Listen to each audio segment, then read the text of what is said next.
Olá pessoal, aqui estamos de volta. Galera, nós estaremos aqui dando continuidade ao assunto abordado na aula passada sobre distribuição das espécies no globo, né? E aí a gente vai conseguir entender, além lá dos movimentos das placas tectônicas e esse movimento das placas tectônicas gerarem possíveis terremotos, que são os abalos sísmicos, maremotos, tsunamis, tudo isso. Terremoto, maremoto, os tsunamis, nós vamos ver aqui em fenômenos naturais, tá? Isso aí são fenômenos naturais, certinho? Mas esses fenômenos naturais impactam o ambiente, tá? Então isso aí vai gerar consequências não muito boas não, né? Totalmente negativas para o ambiente, tá? Então, vamos começar. Fenômenos naturais e impactos ambientais. Primeiro, quando a gente fala de zonas sísmicas e vulcânicas, vocês vão ver que cada pontinho preto aqui é onde tem a presença de vulcão que tem a possibilidade de entrar em erupção, tá? Outros estão adormecidos. Então, nós falamos sobre a movimentação das placas tectônicas e a fragmentação da Pangeia, lá no início do conteúdo na aula anterior, resultando na formação de continentes como o que conhecemos hoje. Além de separar os habitats, né, os habitats dos animais, de diversos seres vivos, a movimentação das placas tectônicas, que é responsável por desencadear fenômenos como terremotos, tsunamis, erupções vulcânicas, que a gente acabou de falar, né? A gente acabou de citar isso daí. Isso gera impactos ambientais. Beleza. Aqui a gente vai observar exatamente os vulcões presentes, que podem gerar impactos ambientais. Esses tracinhos pretos que vocês observam delimitando é o limite internacional. Por exemplo, Brasil, Peru, Bolívia, vocês vão ver a separação dos países. Limite entre as placas. Esse aqui estava lá no assunto anterior da aula passada. Essa linha vermelhinha aqui, ela separa as placas tectônicas. Onde tem maior índice de acontecer o movimento das placas e causar terremotos ou maremotos?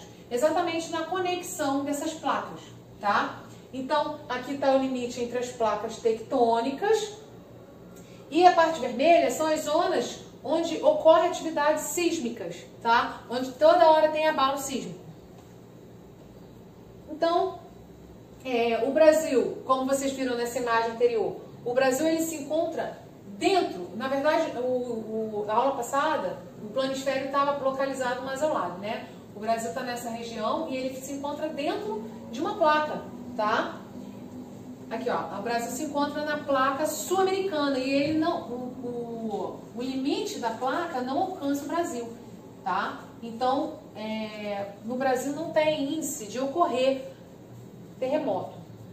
Bem, perceba então que o Brasil se encontra no centro da placa sul-americana.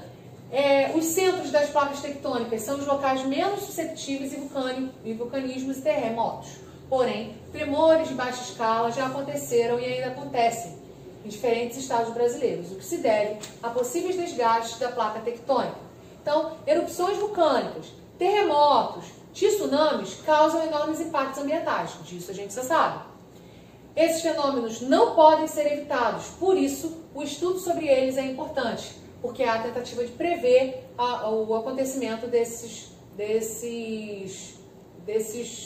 fenômenos naturais, né? Então, os impactos ambientais compreendem todas as ações no ambiente que acarretam consequências para os seres vivos. Muito cuidado. Vocês têm que identificar o que é considerado impacto ambiental causado por um fenômeno natural. E o que é o impacto ambiental causado pelo ser humano, tá? Então, a partir de agora, a gente vai fazer essa distinção aí. Então, vulcão, terremoto, tsunami, vendavais, tempestades são causados por fenômenos naturais. Agora, as atividades humanas que impactam o ambiente. Exemplo, desmatamento, queimada, mineração, contaminação da água, poluição do ar, são impactos ambientais causados pelo ser humano, ok? Então, muito cuidado nisso daí. Aqui é um exemplo de um tsunami que ocorreu em Fukushima, lá no Japão, em 2011, ok? Bom, galera, então, dando continuidade, vulcão. Lembrando que vulcão é um impacto ambiental, sim, mas é um fenômeno natural, né? E que, assim, impacta o ambiente de uma maneira, mas colabora de uma outra maneira, tá? Então, vulcões. Os vulcões são aberturas da crosta terrestre que surgem, na maioria das vezes, em regiões de limite entre as placas tectônicas. Então, o vulcão, vocês vão observar que é exatamente isso. Ao elevar o relevo, você percebe que há uma desunião dessas placas tectônicas aí por baixo. Por quê? Porque, na verdade, quando ele levanta, o que vai ser expelido vai ser o magma. A placa tectônica, lembrando, ele se move com o movimento do magma, ok? Então, a erupção de um vulcão... detalhe muito importante que vocês viram lá no sexto ano. Quando o magma atinge a superfície, ele passa a ser chamado de lava, ok? Então, magma é a substância que compõe o manto. Quando ela sai de um vulcão, ela passa a ser chamada de lava. Então, a erupção de um vulcão envolve a liberação de lava e outros materiais, como rochas, gases, para fora da crosta terrestre. O tipo de erupção varia de acordo com a composição química do magma, a temperatura, os gases da condição do ambiente, enfim. Quando acontece tipos de vulcão, por exemplo, quando acontece no fundo do oceano, também gera tsunami. Então, o tsunami ele pode ser gerado por maremotos ou até mesmo vulcões dentro do oceano, tá? Então, as nuvens de gases liberadas pelos vulcões podem ser muito densas a ponto de impedir a passagem dos raios solares. Eu coloquei aqui algumas imagens para vocês observarem. Aqui a lava descendo, vocês veem que ó, a nuvem preta parece que está de noite, ele impede a passagem dos raios solares. Aqui é o resfriamento do lava.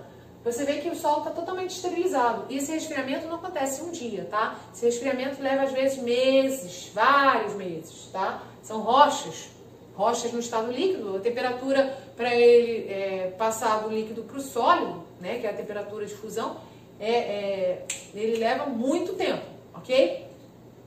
E aqui já resfriado, né? Aqui já é a lava resfriada. Bem, e os terremotos e tsunamis?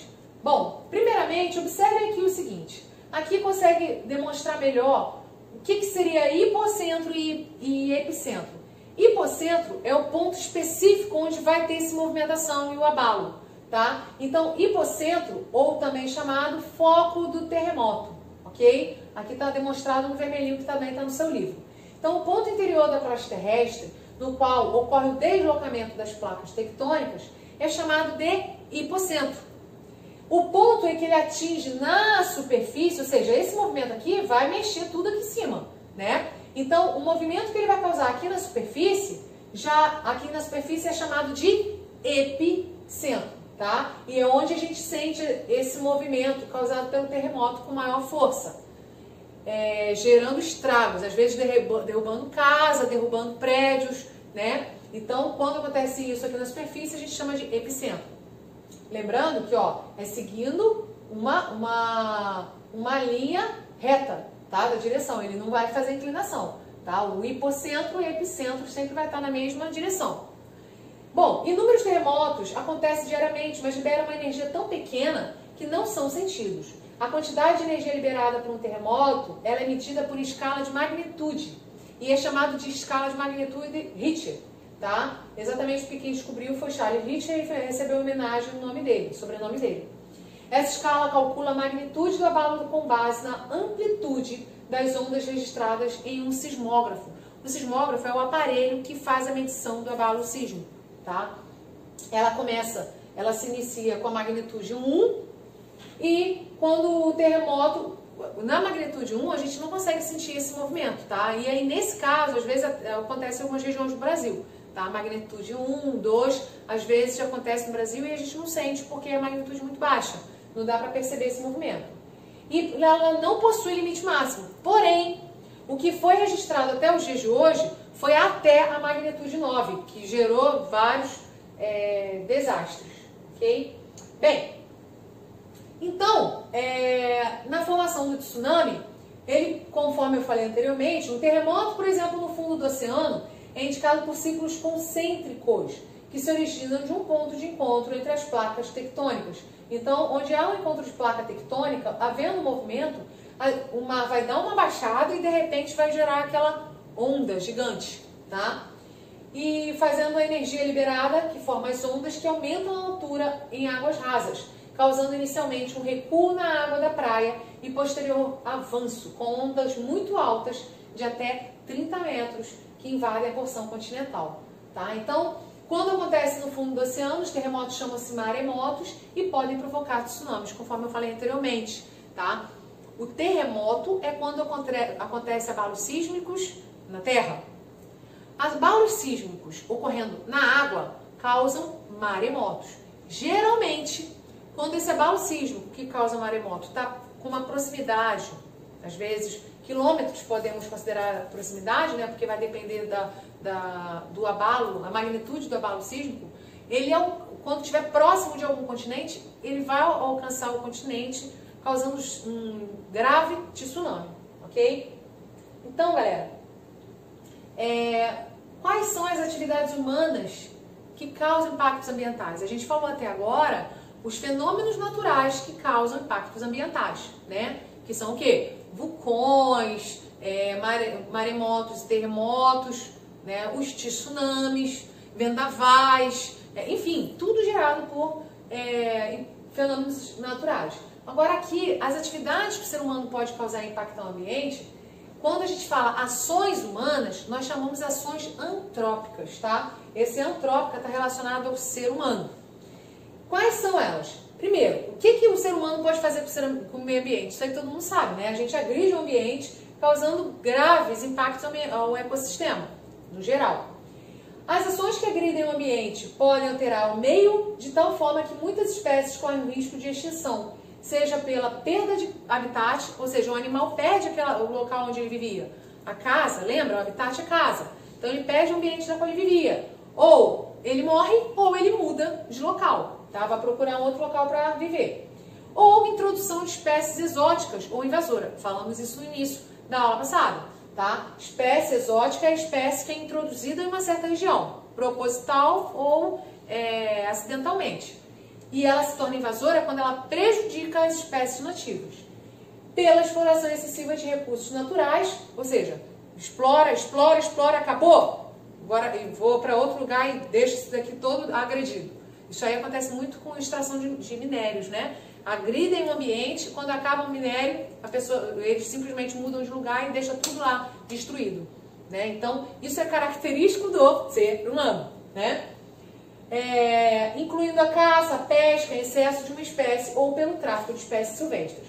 A redução de habitats pode causar a extinção de muitas espécies, pois elimina os lugares adequados para eles viverem.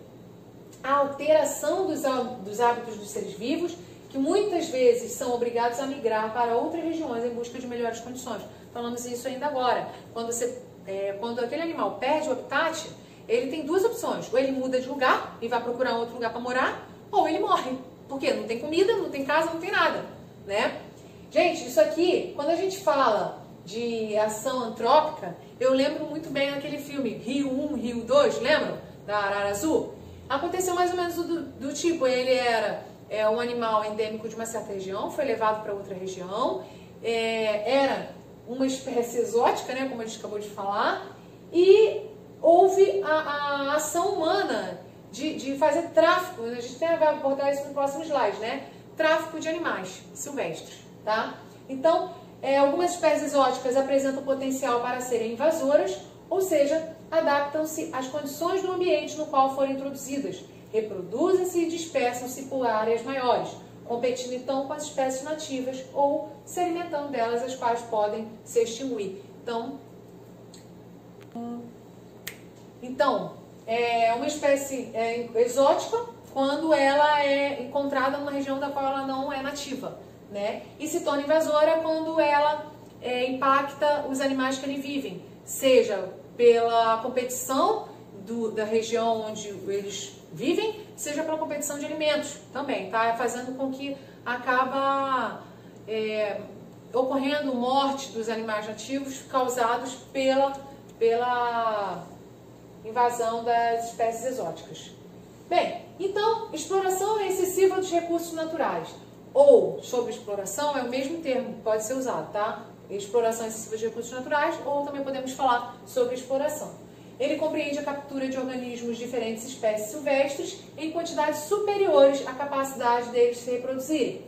Como exemplo, a gente pode mencionar a pesca em escala industrial do atum ao alto mar, a qual será reduzir consideravelmente a poluição dessas espécies. Então, para caçar atum, né, para pescar atum, vai aqueles navios gigantes e eles, através de radar, eles conseguem ver onde está todo o cardume e vai lá e pega tudo. Isso aí está impactando de uma tal forma na população de atum que vai chegar um momento que vai estar ameaçado de extinção, tá? Então, isso aí é o que a gente classifica como sobreexploração, tá? Explorando além do que deveria, ok?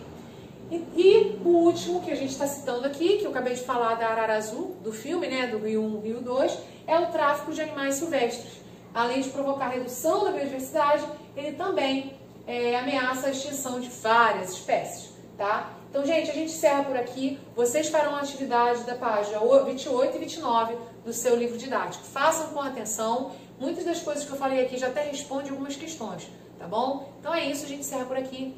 Beijo, saudade de todos vocês. Tchau!